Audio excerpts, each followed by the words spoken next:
Michael Oslink here with Keith Norris. Welcome back. Keith Norris from PaleoFX. How you doing, Keith? I am doing fantastic. That was a hell of an opening, Michael. I don't know if your viewers saw that, but that was cool. No. As an ex-military guy, I get it. I hit record afterward. We're going to have to leave our audience guessing what the hell you're talking about. Man. So you and I have been having a good many conversations, emails, phone calls, texting, DMing about healthcare, medical care reform. We're in the summer of Trump care versus Obamacare versus whatever the next iteration of Trump care is going to be and where we go from here.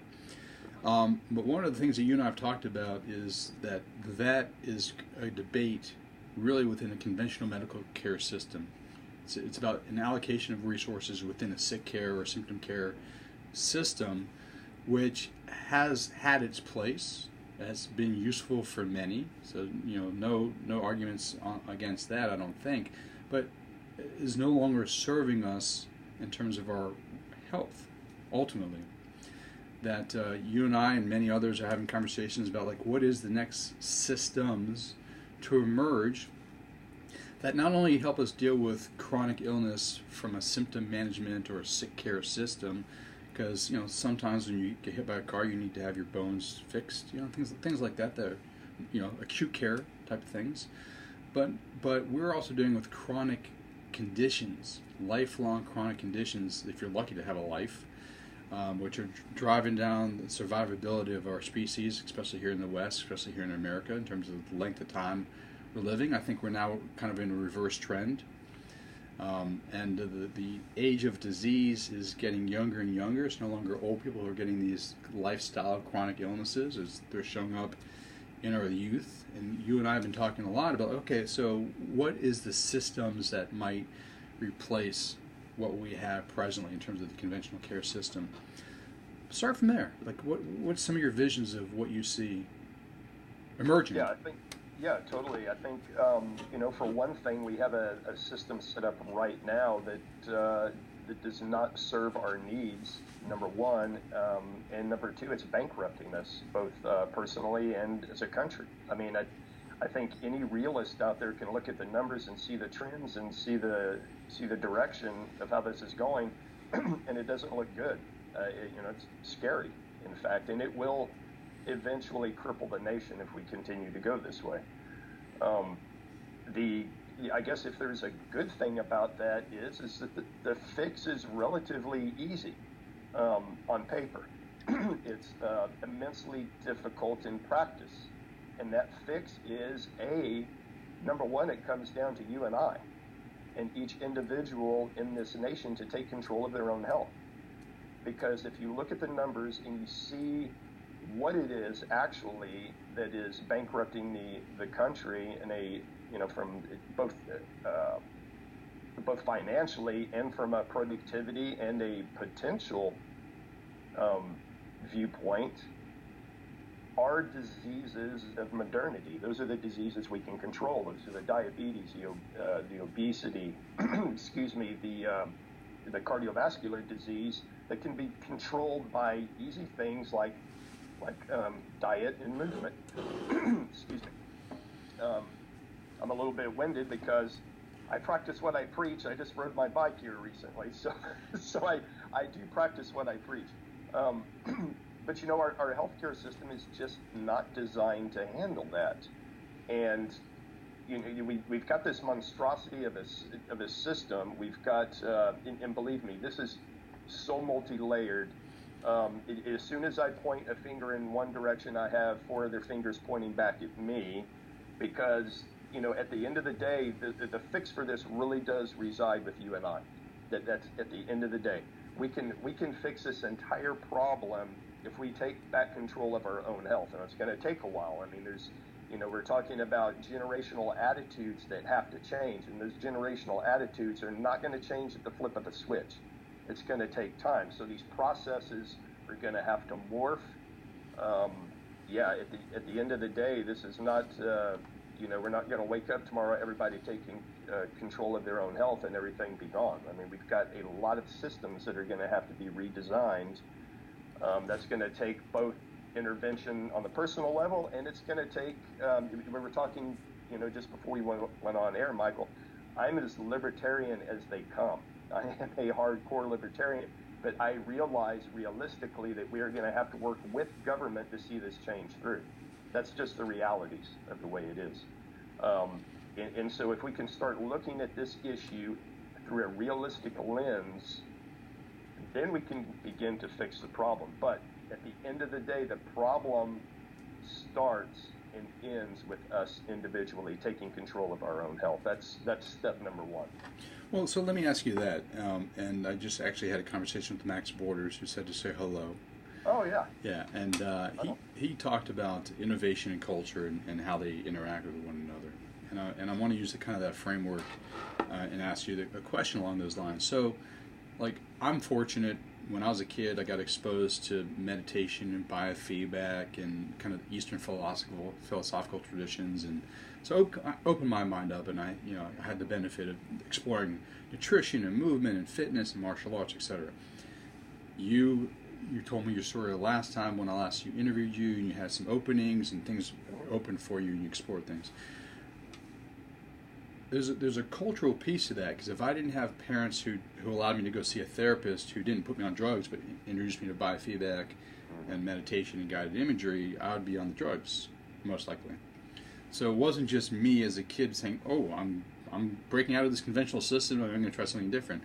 There was a cultural, in this case a familial relationship, that allowed that to occur. And there was some freedom within the culture that allowed them to explore alternatives to the drugs, which allowed me to do the same. So, I agree with personal responsibility, but if I don't know any better, and I'm in a social system which kind of is so conventionally oriented, and the culture supports that, how does that change? How do you break out of that? Yeah, exactly. This is where the realist part of me breaks away from the libertarian part of me, right? Because the libertarian part would say, well, we just back out of government completely and go on and do our own thing, and then everything will be okay. Realistically, that's not true. That's not going to happen overnight. As much as I'd like to see it happen, it's not going to happen. So we have to work with government to change the way that children are educated. Let's start with the way parents are educated, because that's where children are picking up most of their cultural ideas, and ideas with food and healthcare come directly from your parents. And we have to change the way that accrediting agencies look at accrediting their people, and this gets back to how are doctors trained, right? How are our doctors trained? Because that's the first interface, right? If we want to get into the education of these people, that first bit of education, or at least a huge part of that, comes from the interaction with their general practitioner. Unfortunately, I think you and I can both agree, and many of these people that are within the paleo community would agree, that at least the nutrition portion of the education for general practitioners or doctors in general is abysmal, which is rather ironic, right? You would never give a mechanic control over your Ferrari if he had no idea whatsoever of what went into the fuel system.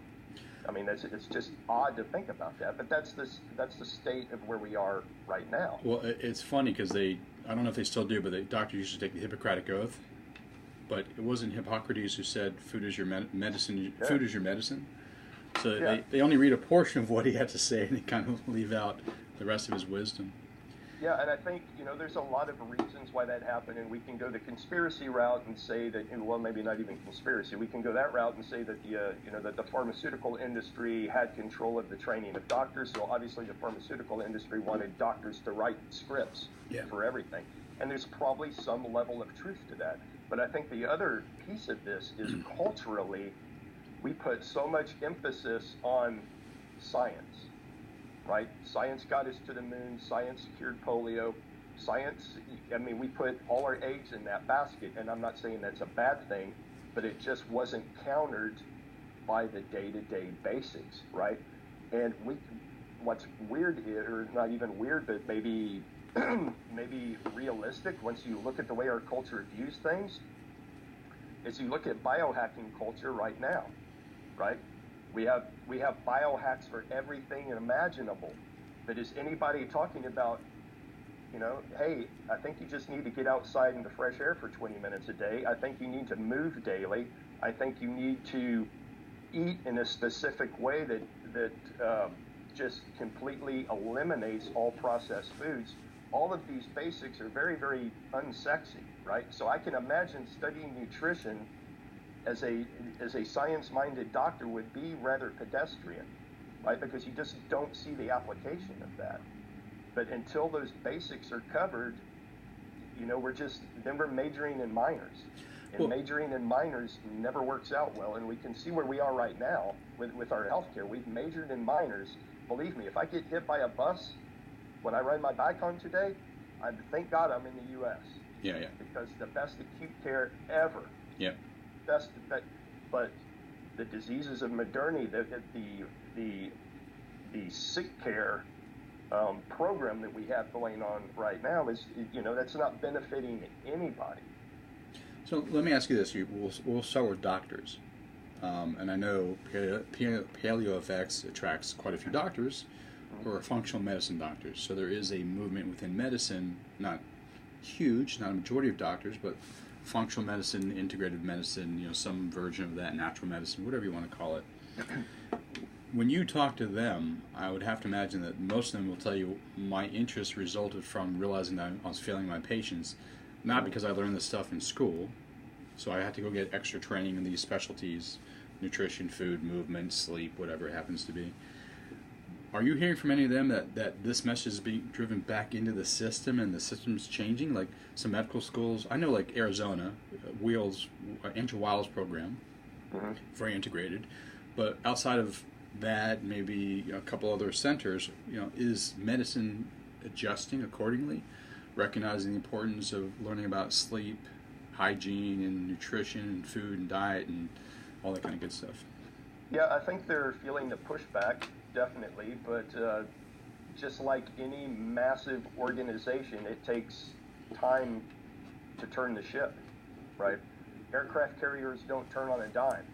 It takes a little bit of maneuvering, and it takes time to turn the ship, and this is the same with massive organizations like this. I mean, we just saw recently the AHA came out and, you know, said essentially that coconut oil was just as bad for your health as saturated fat in meat. It's almost shocking to me to see at this day and age to see that come out. But this is how slow these organizations are to change. It's the same idea in science, where, you know, science progresses one funeral at a time. Right. And in some ways that's good. It's much like the process of amending the Constitution. You don't want the Constitution to be amended just on somebody's whim. You want there to be a long, belabored process, because that's a big deal. And maybe the flip side of these organizations turning ship or taking time to turn the ship is that we have time to debate these issues so that they don't flip back and forth on a whim. Maybe that's the good side. The bad side for people like me who at least think we see the light, and we want to get that organization to change, it just changes agonizingly slow.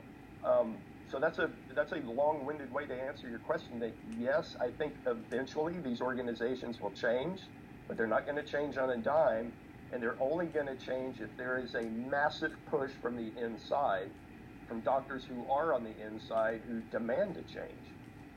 It's just like any other grassroots change that comes along. When you have enough inertia and you have enough critical mass, things can happen. So, you know, I've seen in traditional Chinese medicine, I've done Ayurvedic medicine, and naturopathic medicine. I'm wondering, are any of those ideologies or perspectives or worldviews or systems also having a positive effect on conventional medicine, where the gatekeepers are realizing, well, we're losing actually a lot of our patients to these alternative healers.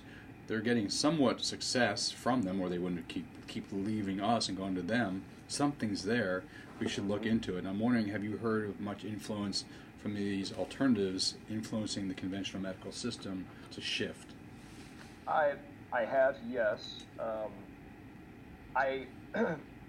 let me take a step back and say that I feel for the general practitioner in our system as it is right now. I totally get it. When you've been through 12, 16 years of school, and you have a mountain of debt that you have to repay, and you're working 12 hours a day, just doing your job, just trying to keep ahead of those payments, just trying to make a living, it's very, very difficult to then take time out of, to carve out time to learn anything new. Right. A very, very good friend of mine, Doug McGuff, who's an emergency room doctor. I think you might know Doug. Body by science guy, kind of a high intensity training gentleman. He talks about this, and he has talked about the only way he was able to step back and learn this stuff was he had to do it on his own. Now, he had a medical background, so he was able to fly through this stuff pretty quick and make sense of it, and it did make sense to him after he saw it, but he still had to take time out of his day to do that, and that's super difficult, and I get it, which gets back to the training part, right? And so the system needs to be changed so that these doctors are trained up. Now, to your original question, are they feeling pain? In some places, maybe. Some places like Austin, I know many people in Austin, many doctors have simply just opted out of the insurance, I'll call it a racket. That's the first thing that came to my mind, the insurance racket altogether. So they're essentially concierge doctors, and they work on a cash basis, and so they have one degree of separation out of that system already. So those doctors, there is an impetus to them to actually show change and actually change a person's health. And yeah, I think they do feel the pain of losing people, especially in places like Austin. I can imagine other very progressive places, maybe Portland and places like this, to where, yeah, they do feel that pain. But in the overarching system, probably not. They're probably not feeling that pinch yet. I'll tell you an interesting experience that I had, which was kind of eye-opening but not surprising. I'm working with our mutual friend Ryan, and he did his genetic analysis of me, and I had some printouts of what he thinks my problems were and the ways of treating it, and I brought it to my respiratory doctor because I was dealing with some pneumonia issue at the time. I was like, here's what my genetics say. He's like, he was fascinated by it, but he's like, I have no idea what any of this really means because I'm not trained in genetics, and I wouldn't even have time to go learn what how to really analyze what you gave me. But it just looks fascinating, and it makes sense because I'm sure no doctors are trained in genetics would know how to analyze the information that Ryan gave me or anyone. But it seems like, wow, it's really a shame. Like, the basis of who we are as human beings in terms of, like, what it expresses itself to make us. Well, I think that, and I've had many discussions with Ryan, too, and we talk about that the only profession that you can get paid and paid handsomely and show zero results is in the medical profession. Huh. As long as you prescribe what's deemed kosher, according to that organization, you can show absolutely zero results and continue right on, still getting paid. Right. The way the insurance system is set up, you'll get paid. Michael, if I'm a doctor and I treat you according to what the practice says I should be treating you, yet you show zero improvement, I'm still getting paid. Yeah. Yet your health is still suffering. Yeah. That is the only profession I can think of where that happens. Now, I come up through the training ranks, personal training ranks. If my clients didn't show results, I'm out of a job. Yeah. Right? And so if you talk about what is another big fix to the system versus on top of each individual taking care or taking responsibility of their own health care, their own basic health care, the second step is finding some kind of a way to where doctors are incentivized by showing results. Okay. Right? So if they're incentivized to show results, now they're going to be more open-minded. And now maybe they'll start to look at the more Eastern point of view. Maybe they'll start to really consider diet. Maybe the doctor that you took Ryan's genetic results or your genetic results to might take the time to actually dive into the genetics and find out what that interaction is between epigenetics and genetics that's driving your health issues. Right. Ryan did it. he's a busy guy. He was able to do it, right? I don't think he's human guy. though. He's rather a savant. I'll give him that. But you know, people can consult with people like Ryan too. Yeah. I mean, there is a way to do it. If I'm incentivized to show results, I'm going to figure out a way to show you results, Michael. There's going to be some way. I'm going to change your diet. I'm going to get you to move. I'm going to worm into your head, figure out what triggers there are to get you to move, to exercise, to get you to eat correctly. And I'm going to figure out a way to do it, because the bottom line, getting back to the libertarian point of view and in kind of a capitalist idea, if I'm incentivized to show results, and that's how I get paid, I'm going to figure out a way to do it. And right now, the way the system is, unfortunately, doctors are paid via the insurance system, so they're not incentivized. The insurance is going to keep stroking checks, and this massive machine is just going to keep right on churning. Yeah. For the short term. Yeah, yeah. You mentioned fitness instructor. I had an interesting conversation today with Russ Green. Do you know Russ? He represents. No. He's the DC representative for CrossFit. Oh, okay. And CrossFit's doing a couple of battles in the various states and here in Washington, D.C., attempts to license fitness instructors so they can get reimbursed from insurance Sure. or Medicare, maybe not Medicare, Medicaid, or one of those government programs. And they're fighting against it because they know, probably correctly, that there's certain players in that particular field who will decide who should get licensed and who's not. Those players will get their own people licensed. They'll have the standards that fit their own model, and anyone who doesn't fit in that model will not be included. Absolutely. And then you'll have a federal role in fitness, which is probably, especially from a libertarian perspective, the last thing you want. But we find that in every area, in medicine, in food, in fitness, everywhere. You have kind of polyopolies who utilize state power to restrict access into the marketplace and competition. How would you deal with that? Yeah, wow, that's do we have like 8 hours? No, in 120 seconds. Yeah. Because wow. While you're thinking about it, let me put it even a bigger frame. Because we talked about parents, doctors influence parents and parents influence kids. It's a culture, a conventional culture that locks people into place, which really just empowers the individual or even families. But so do these systems, these licensing systems that we have in place, because they keep out innovation and alternatives to the conventional system. So most people just look up to, who the experts are. Well, they're the people who are licensed by the state, or unfortunately, maybe in this case, by the federal government in the future. And anything that doesn't fit in that model is rejected or made criminal. So you can put people in jail for that as well. Yeah, it's there's so many layers to this, and there's and again the so I would, and we've had this same discussion in Efficient Exercise, that Jim that I'm involved with here in Austin, Texas, about what that would look like if the laws in Texas were changed and we were able to get insurance money for training, and that initially sounds good. Oh, hey, that's another source of income, but then when you start going down that path and you realize what's involved with that, well, the ultimate end to that is your training is going to be prescribed by that accrediting agency, right? And that's just what it's going to come down to. And whoever is in control of that agency, whoever is the power monger, whoever is the money monger in that agency, is going to dictate how training goes. And let's just imagine that that agency gets lobbied by. Let's think of the most crazy strength and conditioning thing to come down the pike in a while. Because there's just so many of them. I know jazzercise, let's say. Somehow jazzercise lobbies to. So if you're going to get insurance payment and you're accredited by this agency, you must prescribe jazzercise to everybody across the board. Does not matter.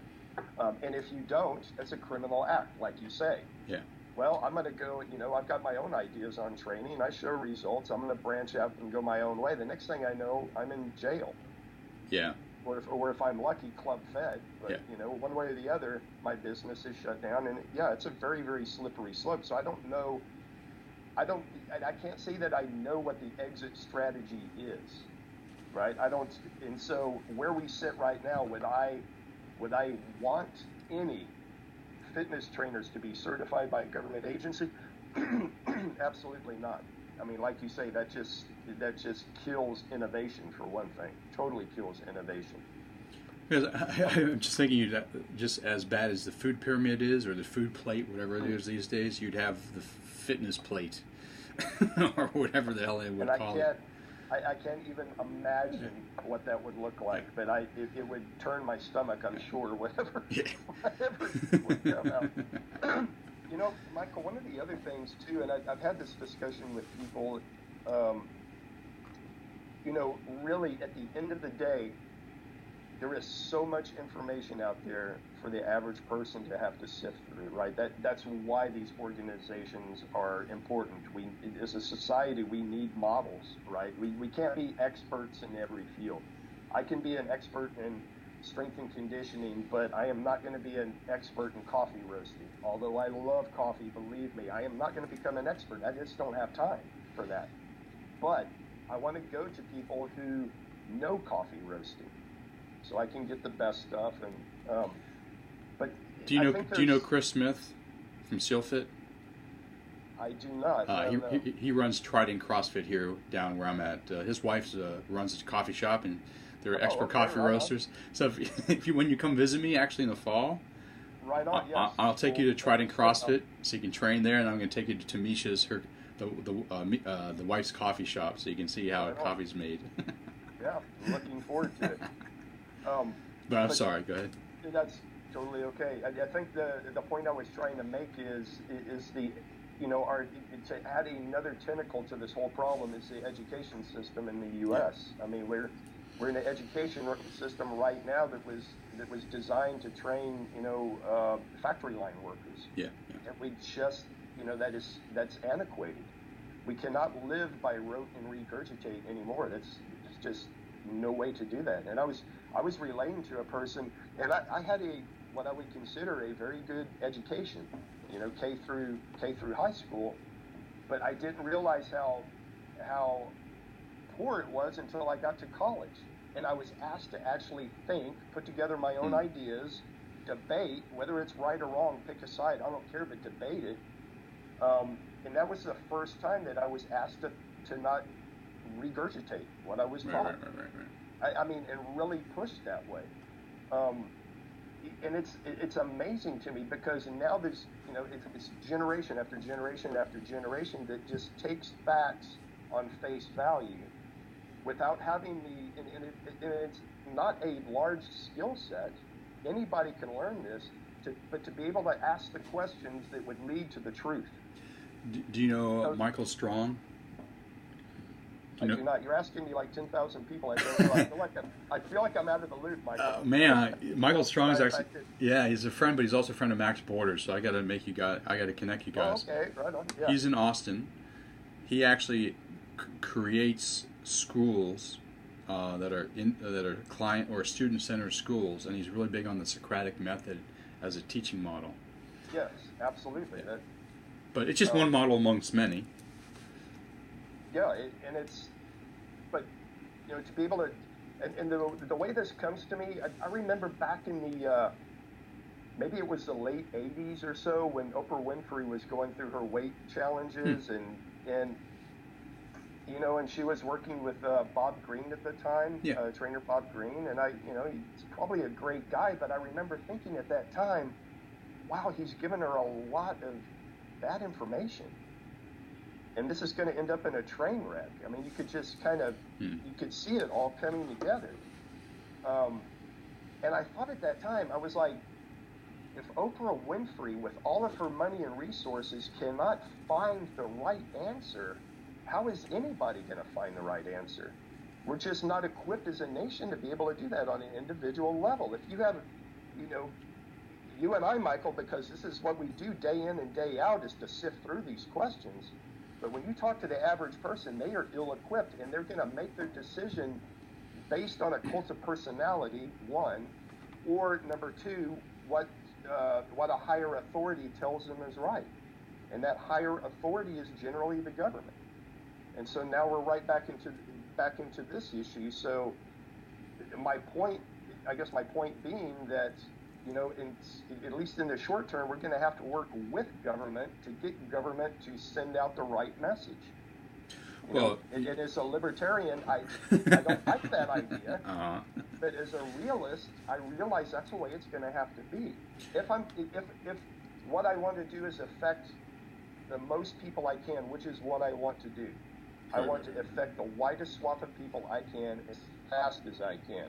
That is my goal. If my goal were, to A, build a cult of personality, or B, just talk to the choir, that's a totally different question.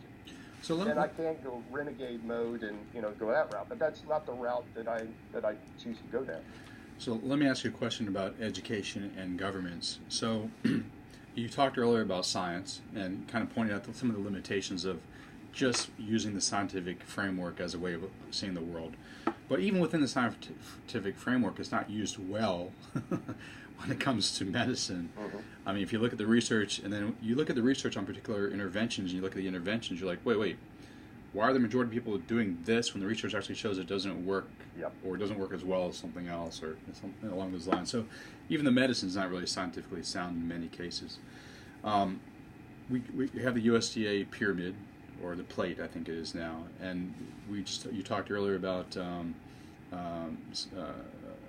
saturated fat, right, and the coconut oil and stuff, and butter, and we know that there was a whole movement of nonprofits and government people and scientists coming together to basically misinform the American public on what health means, or healthy diet, low fat, higher carbs, all that kind of good stuff, and we now know that's not good. How would you, even if you had the best Keith Norris friends who are on your panels up there, and they weren't influenced, by industries and stuff, they're still working on limited knowledge because we're only humans, and the scientific method always, we always learn new things over time. So even the best information that a Rob Wolf has, or Kirk Parsley, or Keith Norris, or whatever, is like, a year from now it's going to be like, wow, I can't believe Keith believed that. or whatever. You know what I mean? Yep. Governments are really slow. They influence lots of people, and they have the power of licensure to a certain extent, depending on if you're talking state or federal government. So even if you wanted them to educate the public, are they really equipped to do so due to institutional slowness, the speed of science, and I didn't even forget the special interest? Yeah, that's a very interesting question, and it's not one that's easily answered. To answer your questions, yeah, they are big, they move slow, and I can see there probably is, a good side of that. Just like, the process for amending the Constitution, we don't want that to be an easy process. Yeah. We want it to be slow and deliberate. But there is a point where slow is too slow. And, you brought up the point of science, and I think we could both agree that there is no problem with the scientific method at all. There is a problem, however, with the way that it is applied and the constraints put on it, and, who it is that's funding whatever the scientific study is. Obviously, if I'm funding a study, I want that study to go my way. Yeah. Or there's an implied message to the researchers that, guess what, I'm not funding any other studies. So I don't know where you're going to get your funding from, but it's not going to be from Keith Norris Institute if you don't see things my way. So that is a problem. That's a huge problem. And another problem is the whole scientific publication method itself. I mean, even if you look at that, I was reading and again discussing with our mutual friend Ryan Freisinger the monopoly that Elsevier has on scientific publishing. It's crazy. And I mean, if you look at that business from an entrepreneur, I can look at that business model and just I have to go, brilliant, chaps. that's a brilliant thing you pulled off. Yeah. But if you think about how this whole process works with the publication of science, to where if I'm the publishing house, if I'm Elsevier, I have an army, a worldwide army of people just willing to bend over backwards to work with me. That being the scientists out in the field doing the work. And, oh, by the way, I don't even have to pay these people because they're paid by the university, who is largely funded by their governments. So I have zero labor costs, or very, very little labor costs. I have people fighting tooth and nail to get into my publication because for a scientist, it's publish or perish. Right. So they have to put out work. And, oh, by the way, the peer review system, which I think anybody would, when you look at that, that's a great system. I don't even have to pay for that because guess what? Scientists, again, who are employed by the universities, who are getting large amounts of their funding from the government in a large part, I have a ready labor force there. And once I get that final product, guess who buys it? The very universities who are paying the salaries for the people it took to create the journal. And, oh, by the way, I sell that back to them at an exorbitant cost. It's unreal, to the extent that many universities worldwide can't even buy these publications. Right. Well, so they can't do credible science because they don't know what the science was before. Right. So this whole, and all that is to say, I know you and I and many of your listeners have heard this bitching quite a bit, and I'm not providing any answers other than to say it's not an easy answer, and there are layer upon layer upon layer of things that we have to sift through. But if you want immediate results right now, as a consumer, as a person out in the marketplace, you're gonna have to learn to think for yourself and to ask these questions, think in a Socratic method to get to the truth, because you are bombarded by information left and right.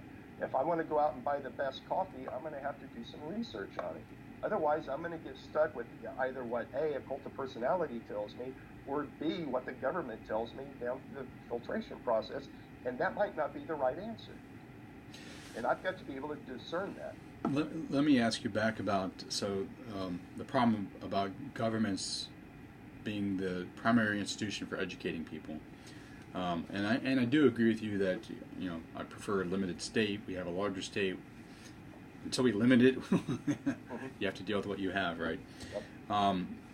But even any kind of policies they create have to be for the mass.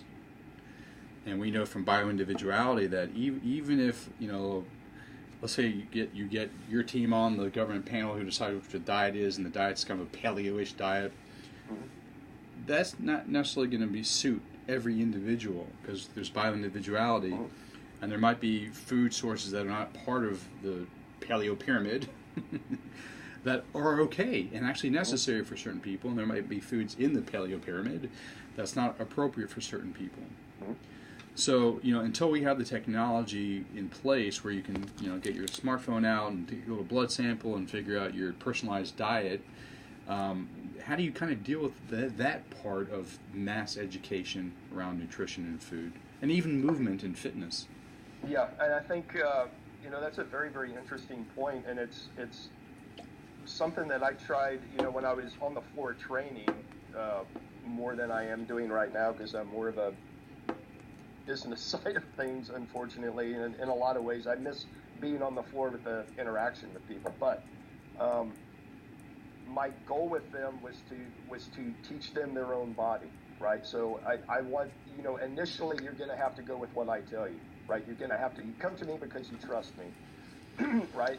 And I'm wanting you to follow what I'm laying out for you. But eventually, my main goal is to teach you to listen to your own body, to teach you what it feels like when you've eaten something that you feel energized by, versus you've eaten something when you feel that just for whatever reason, who cares what that reason is, that you're not feeling energized by, or it's knocking you down, or you have an allergic reaction to it, very, very subtle allergic reaction to it, whatever it is.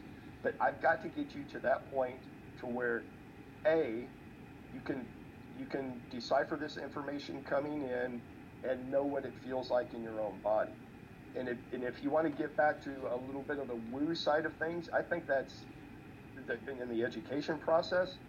That gets back to more of an Eastern philosophy very, very early on in the education process. That would help this whole thing quite a bit. As we stand right now in the here and now, that's a tough thing to answer. It's it's tough to answer. I wish I had the answer for that. I wish I had the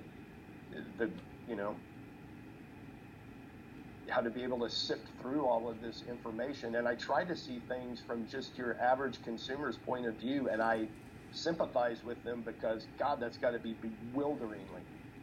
just bewilderingly complex. And what do individuals do when they're confused? They do nothing. Yeah. They don't change at all. And I mean, that's true in sports. But I mean, when you're coaching, the aim of coaching is to confuse the other side. Why? Because they're shell shocked. They can't make any decision, right or wrong. They're just totally confused.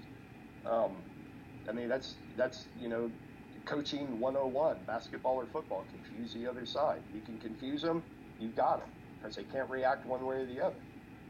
And a consumer is the same way. A confused consumer will not move one way or the other. That's marketing 101. And in teaching 101 would be the same thing. You've got to break these down into usable models for people. Of course, then the question becomes, well, who's going to create that model for these people? You ever, hopefully I have the name of the movie correctly. I think it's The Story of the Self or Story of Self. It's a documentary about the creation of advertising and marketing in our country. Originally founded by Freud's nephew. Oh, yeah. Okay. I might have the name of the documentary incorrect. I'll include it in the show notes. But very powerful expose on how you manipulate large populations of people towards certain behaviors and away from other behaviors, including for war or to smoke or to buy a product or whatever it happens to be.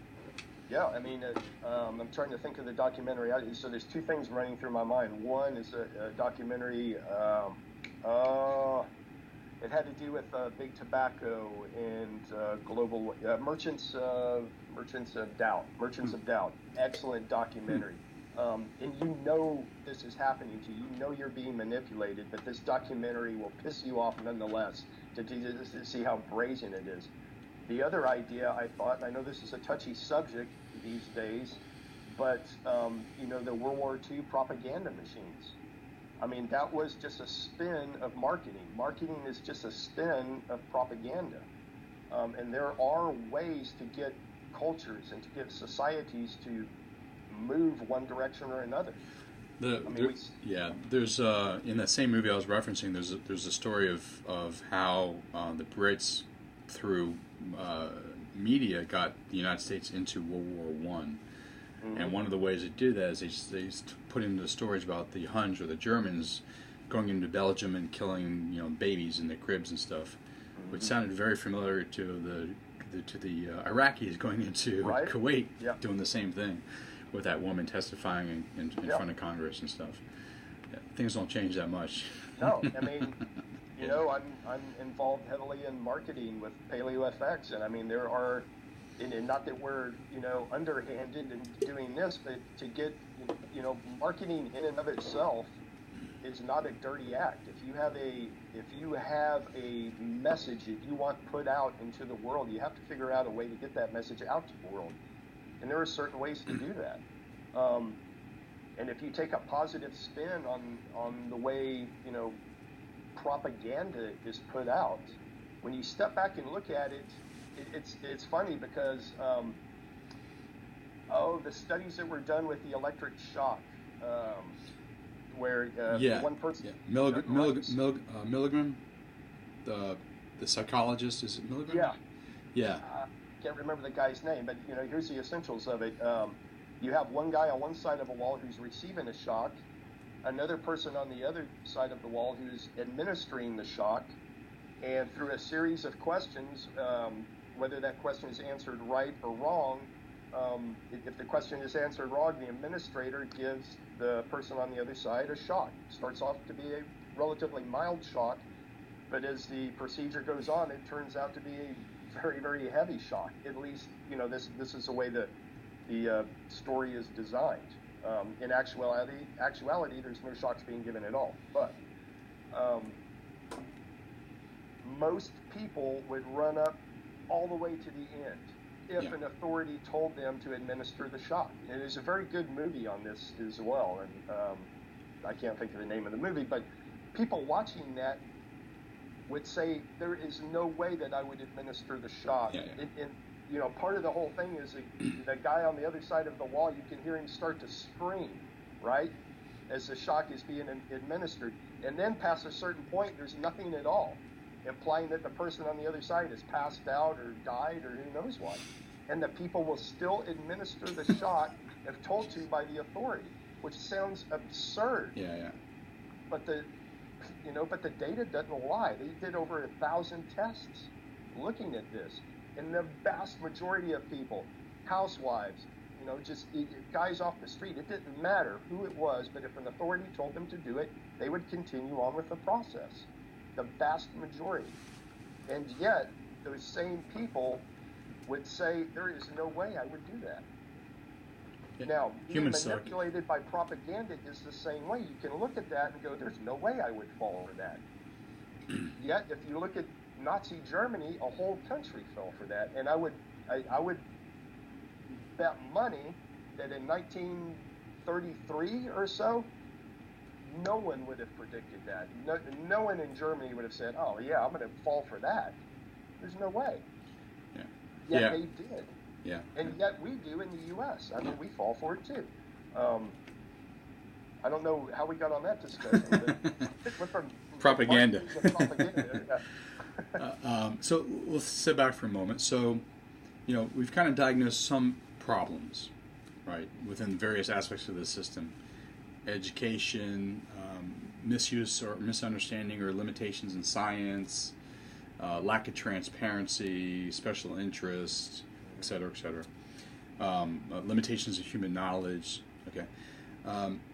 Now, there's two aspects, I think, from what we've talked about in the past. One is you influence the system as it is now, while you're also building the new systems. And the new systems kind of flow into the old systems, and they interact, and you help move the old system towards the new system. So new models, new methods, new technologies, new social organizations.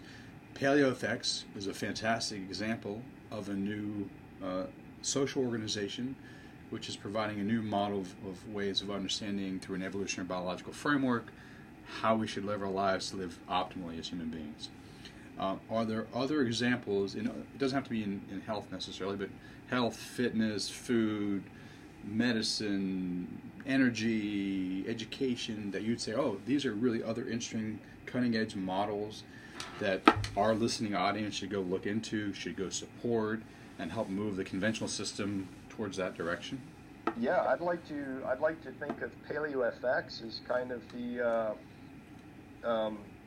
well, for example, look at what Elon Musk is doing with transportation and space travel. Right? I mean, here's an organization that's very, very nimble, has lots of money behind it, but it's a for-profit model, right? And they can be nimble, they can change, they can react to market, to market pressures. And at PaleoFX, we do much the same. We're nimble. We react to market pressure, right? We get feedback from our attendees and from people who buy our products, and from speakers, and from vendors and sponsors. And we in the same way are pumping out education materials, a new paradigm to look at healthcare in much of the same way. So yeah, I would look at what Elon Musk is doing with transportation and with space travel, and so this is very, very interesting. Now that we brought up space travel, if you look at NASA in the mid 50s up into the late, let's just call it early 70s, maybe mid 70s, that was a very, very nimble organization that got a lot done. They got we went from zero to putting a man on the moon pretty quick. And the reason for that was, they didn't have, they didn't have the restraint put on them that they have put on them now. Right. And they were much less risk averse. One of the things, too, that you have to look at is that to make change, to make serious change and move fast, you have to be less risk averse. And I'm not, that can be a life and death risk aversion. Mm-hmm. Yes, that's totally true. But it can be a financial risk aversion, which then puts any big change right in the breadbasket of the entrepreneur, because that is a person who's willing to take that risk. And so those, with those two restraints taken off of them, you can move very, very nimbly, very quickly, and get things done fast. I think that's, if you, and I have talked to people at NASA, worked with people at NASA, that is their biggest complaint, is the organization is just stymied by this fear of change, this fear of a risk intolerance. And again, I don't know how we got on that. We're talking about other paradigm-shifting organizations. Yeah. Well, you're talking about NASA, and you mentioned technology. I'm thinking Ken Ford. Yes, at the Institute for Human and Machine Cognition. I mean, they're doing some really interesting things on AI and robotics, and also he's a big ketogenic guy, and they're doing research on that as well. Yeah. So they are an example, I would imagine, of kind of cutting-edge innovation that hopefully feeds back into the conventional systems. Yeah, which is interesting, because they're an independent contractor, right? So they're actually funded by the University of Florida. So they have, it's a very, very interesting model. I won't get into it here, but they do have the ability to be very, very nimble and somewhat risk averse. And yes, they do have some projects that are just bizarre, mind-numbing, and these are the projects that they'll let any Yahoo like myself see. So I can imagine what they have going on behind the scenes. Just unworldly stuff that they work with. But yeah, they are able to move fast. They're a small-ish organization as compared to NASA, so they can move fast, and they're very, very. Their culture is open. Again, if they'll let this Yahoo, being myself, come in and sit in on a round table to discuss the health of astronauts and long-term space flight, and that's, kudos to them for doing that, because it definitely was not I'll just put it this way: I don't have any letters after my name. I don't have a long string of letters after my name, but they were willing to listen to what I had to say on the subject, which is, and by extension, what I was able to get into NASA too, and give a pitch for our ArcSpit equipment, which, kudos to NASA for letting us in. Again, I'm not a PhD. I'm not, tenured at any university. We just happen to have a great idea that we think could help them out. And through Ken Ford and through yourself, thank you very much, Michael, for making that connection. We were able to get in and give a pitch. Now, whether or not they'll take a swing at it or not, we're still working on that. But we'd sure love to help them out. Right. But yeah, and people, in getting back to Elon Musk, people were asking me, why would you even want to mess with NASA, because they are so slow and behemoth? You need to be trying to get in contact with Elon Musk, because he's going to be facing the same problems. And yeah, it's true. He is, if his intent is long space flight and keeping humans alive for long periods of time in zero gravity conditions, then yeah, he is going to have to cross that bridge. And yeah, maybe it will be easier to work with an outside, an independent entrepreneur like that. Who knows? Well, what I'm hearing from you is both and. Yeah. There's always and. Yeah. It always depends, and there's always an and. Yeah. Our mutual friend Deidre, yes. She spent this last weekend at Pieface Farms, Joe Salatin's farm. Yeah, I saw that. Yeah, which is really cool. So let's talk a little bit about food, not food that an individual eats, like on their plate, but like, farming. Sure, yeah. Are there models out there like a Joel that you've seen that are kind of really interesting to you in ways of rethinking agriculture? You know, Joel Salatin, there's another gentleman, I believe his name is Gabe Brown, I believe is his name. He's from North Dakota. And let me tell you, if you can get anything to grow in North Dakota, kudos to you. Cool. I think their growing season is like 3 weeks. That's something ridiculous. They have like 220-something days below freezing in North Dakota. It's incredible. A side story. Coldest football game I ever played in my life was at North Dakota State. Most miserable, and at that time they had an outdoor stadium. Most miserable game I ever played in my life. But that's a total aside. Fond memories of football in November in North Dakota. So Joe Salatin and Polyface Farms. What a fantastic idea. And his farming operation is no-till. It's done with very, very, very limited petroleum input, and that's even from tractors. I mean, fertilizer is kind of totally off the menu. But even much of his labor is done with human labor. I mean, talking about moving chicken coops and this and that, it's labor intensive, yes, but it uses much less fossil fuels. That type of crop rotation is the answer. I mean, he's taken a piece of land that 50 years ago had very little topsoil on it, and has totally transformed that land while being one of the most productive acre by acre, the most productive acre-to-acre farm in that entire area. And he's regenerated the earth while doing that. Now, if that is not the answer going forward, I don't know what is. Right. It's sustainable. It is profitable. Joel's made a fantastic living doing this. So if you want to make a living as a farmer, yes, there is a way to do it. You just have to follow his model.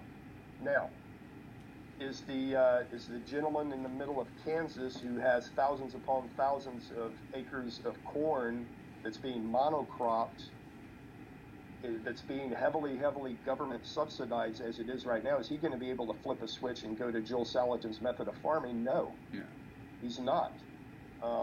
There has to, and again, this is where we have to work with government to figure out some kind of a transition for people in that position. Because, realistically, that farmer in Kansas with those thousands of acres of monocrop fields is not going to be able to flip a switch and go to the Joel Salatin model. And it's ridiculous to think that he would be able to. So it sounds like in terms of the government that a public effort to influence positively the USDA in terms of agriculture. So they're not supporting through taxpayer funds, subsidizing monoculture, monocrops, high use of pesticides, herbicides, other agents like that, going to the FDA, pressuring them to ensure that that both the technologies we think are cool, like a tricorder that reads everything, is available to American citizens, and a multitude of medicines, including the sacred medicines, are available to American people. Maybe you want to put some regulatory barriers in the way, so you have to go see a psychiatrist or psychologist. You can have those arguments, but and I have to imagine that there are other government agencies that you also want to influence too, that would have an effect like HHS on decisions within medicine. I mean, we have the the opioid epidemic, and as you probably know, there are alternatives to opioids for pain, and there are alternatives to addiction in the natural medicine space. Some of the sacred medicines have been shown to be effective for addiction, but you can't get them because of government regulation. Right. And even some of the alternatives for pain management, although they might be available due to lack of education of doctors and other healthcare providers, most consumers wouldn't know about kratom, as an example. Yep. Or some interesting technologies that can reduce pain outside of drug use and stuff. So it sounds like if you look at the legislative history as it relates to hemp, I mean, if you just go back to the 30s and study that, that's an incredible. Well, I'll just put it. It's an incredible abuse. Yeah. I mean, you take a fantastic plant, not only from the potential cancer-fighting potentiates of this material, but the pain relief, and aside from all of that, it's a fantastic plant for. It's not nearly as hard on the earth as cotton is.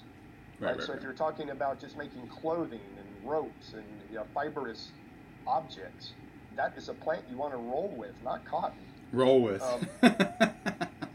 Like how I threw that up there. Yeah, that's pretty good. But yeah, I mean, it's and I would like to say that we as a public are a little bit more savvy to those types of intrusions now, but I don't know that that's true. And again, we're all busy people. It's so very hard for all of us to keep up with what's going on in Washington and everything that's coming down the pike legislative-wise in Washington. I know I don't. I just get to see the aftermath and kind of go, what the fuck was that? And I'm not alone. I mean, and I'm a very active person. I'm very involved, and even where I am, I'm still don't realize this stuff is coming down the train tracks until it's done. Well, and then I'm left going, what the what the F? What the hell was that? This might actually be a good time to talk about the project that you and I are working towards. Yeah, so this whole discussion has been primarily on how can we influence government as it is right now? How do we influence these people, realizing that we're going to have to work with them? That's the realities of it. I would love to see myself as a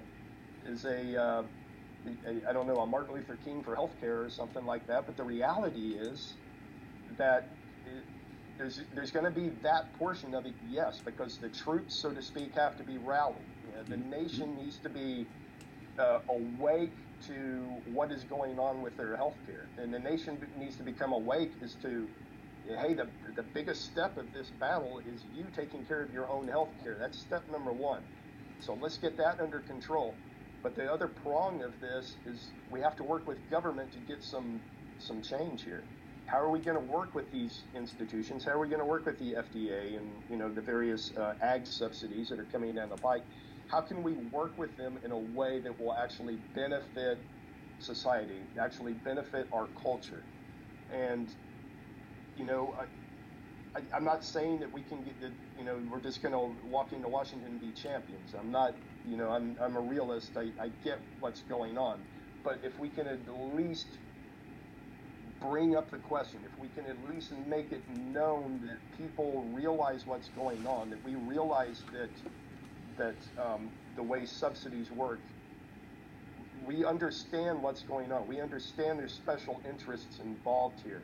But those special interests are not in the best interest of the American public, and we need to change that. Yeah. We need to shift things around, and I think that you and I and the people we meet with can actually do some good in that area. Yeah, just to so I think at the least encourage the government to do less damage. At the best, support positive policies that promote optimal health of the environment as well as individuals as well. So just so people understand what we're talking about, so you are going to be coming out to D.C. sometime in the fall. We're going to set up a transpartisan gathering of folks who are interested in kind of this paradigm, the paradigm of optimal human health and well-being and community, and figure out how to create kind of a intersect between the policy folks in D.C. and the real people out in the world, especially in the paleo community and other communities too. Everyone's going to be invited eventually to this conversation of how do we influence policy positively. So keep. This is not to you because you're part of this conversation. It's to everyone else listening. Keep your eyes and ears open because hopefully Keith and I will have news over the next year or so of what this is going to look like after we've had our first kind of sit-down full-day gathering to figure things out. Yeah, I'm really, really looking forward to it. I'm an entrepreneur at heart, but more so than being an entrepreneur, I think I'm a mission-oriented entrepreneur. At least that's what I've been told. Because at the end of the day, it's not. I don't keep score with yachts and mansions. I keep score with change. Can I affect change? And that's really what I'm about. And that's all of PaleoFX is an underpinning towards that end. And again, I am a realist that PaleoFX has to be profitable so that we can build a bigger bullhorn, right? If PaleoFX is not profitable, I have zero bullhorn, I have zero influence at all.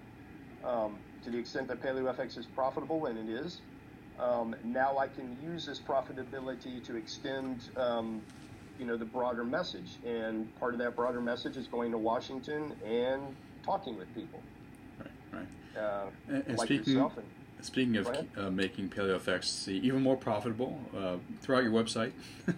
Yep, so www.paleofx.com. Tickets are on sale depending on when this podcast comes out. The second run of tickets will go on sale September 1st.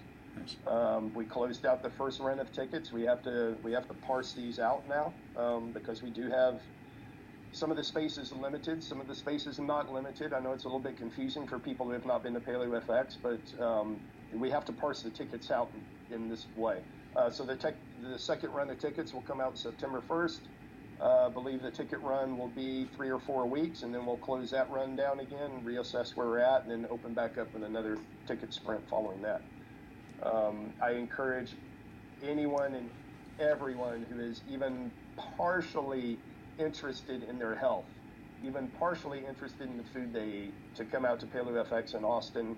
It'll be April 2018, third week in April, I believe. We are slated for like the 19th through the 23rd, something like that. Don't hold me to those dates.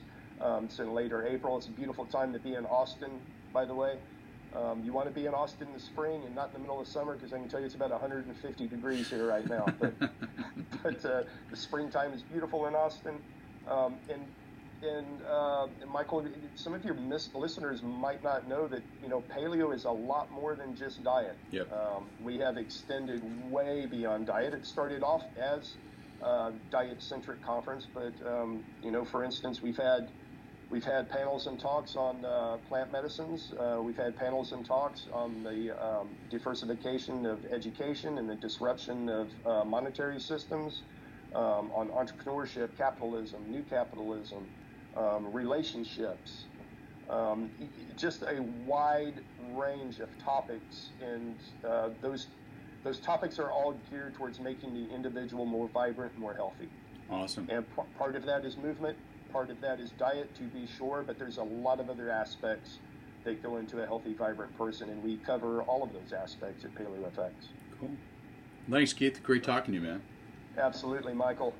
I can't wait to come up to Washington. I can't wait to talk to folks and try to figure out what their point of view is, and try to figure out what we can do to institute some change there, because at the end of the day, the policies that come out of Washington, whether we like it or not, is libertarians, and I'm just grouping you as a libertarian. I'm assuming we're on the same path. I value freedom. Minded, yeah. The realities are we have to work with government, and if we want change nationwide, we're going to have to work with government to see those changes through. And so I want to have a part of that. If that's the way it's going to be, I want a voice in that talk. I want a voice at that table, and I appreciate you working with us and getting us access that way. Cool.